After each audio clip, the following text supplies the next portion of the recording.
The adolescents with mental and psychosocial disabilities in Jinja district cite unintended pregnancies, unsafe abortions, maternal mortality, sexual transmitted infections, exploitation and sexual violence as their major challenges. Uganda Mental Health Support Program, with support from Disability Fund, is dedicated to empowering young girls on sexual and reproductive health and rights through advocacy. This follows the consideration of health challenges adolescents with mental and psychosocial disabilities face in accessing sexual and reproductive health services. Psychosocial disabilities in Jinja constitute about 6,000, and they experience several challenges with sexual and reproductive health services. They do not get adequate information about sexual and reproductive health services because society thinks they do not need the services.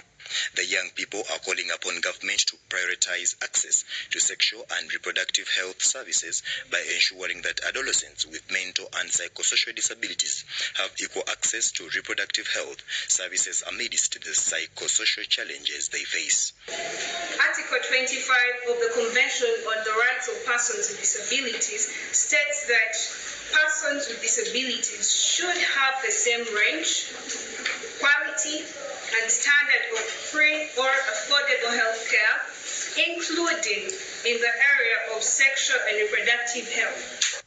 This was contained in a policy paper presented to stakeholders during a roundtable dialogue between Triumph Uganda Mental Health Support self-advocates and the Jinja district local leaders, police and key stakeholders in sexual and reproductive health rights. Jinja district leaders and other stakeholders on sexual and reproductive health rights, including police, pledged total commitment to make sexual and reproductive health services appropriately inclusive. And I want to pledge our support that as Jinja district, we shall always and we shall continue supporting our children, our women, our men who are mentally challenged.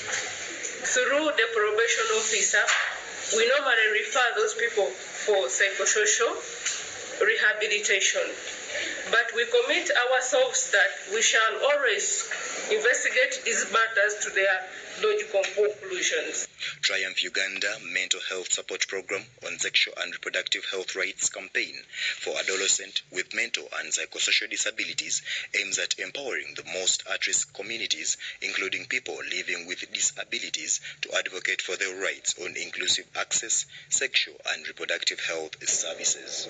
This program, advocating for access to sexual and reproductive health for adolescent girls and younger women with psychosocial disabilities, would not have been successful without the loving support of Disability Rights Fund.